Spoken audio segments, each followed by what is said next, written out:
Bonjour bande de flippettes. On se retrouve pour parler de Ben. Tu connais pas Ben? Et non, c'est pas l'oncle Ben. C'est Ben Drowned. Cette creepypasta se passe dans Zelda, et si tu connais pas Zelda, renseigne-toi putain, je suis pas un encyclopédie. Bref. Tout le monde connaît Zelda, développé par Nintendo, cette saga de jeux vidéo est devenue culte. Mais si on plongeait du côté obscur de la Triforce, c'est l'histoire d'un jeune homme qui faisait un vide-grenier. Putain, mais qui fait des vides-greniers, pardon je m'emporte. Il trouva une étale plutôt sympa, il y a fait plein de jeux vidéo. Le jeune homme prit la cartouche de Majora's Mask, un jeu Zelda. Malgré que la cartouche était cassée, l'homme acheta le jeu.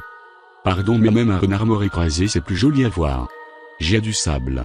Oui, j'ai oublié de préciser son pseudo, c'est J'ai du sable bordel. J'ai du sable rentre chez lui, allume sa Nintendo 64 et se rend compte qu'il y a déjà une sauvegarde dans le jeu au nom de Ben. Le jeu est quasi fini, mais il décide de créer une sauvegarde. Après avoir joué, il décide de tester l'autre sauvegarde.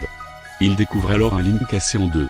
Avec un étrange Link, qui le regardait avec un sourire tellement creepy, que tu pourrais avoir la phobie des dents. Rien qu'en le regardant, pris de panique, il éteignit sa console. La nuit, il entendait des bruits de pas et il faisait des rêves étranges. Il arrive à choper l'adresse du vendeur et va le voir. Le vendeur lui explique que Ben est l'ancien propriétaire de la cartouche. Et que son seul regret est de ne jamais avoir fini le jeu. À contre-cœur, J'ai du sable finit quand même le jeu et après cela il put communiquer, via son PC, avec Ben. Apeuré, il détruisit sa console et son jeu et il n'entendit plus jamais parler de Ben. Alors on s'achèterait pas une Nintendo 64 juste pour ce jeu? Ou là, ne te retourne pas derrière toi, fais gaffe. Ah.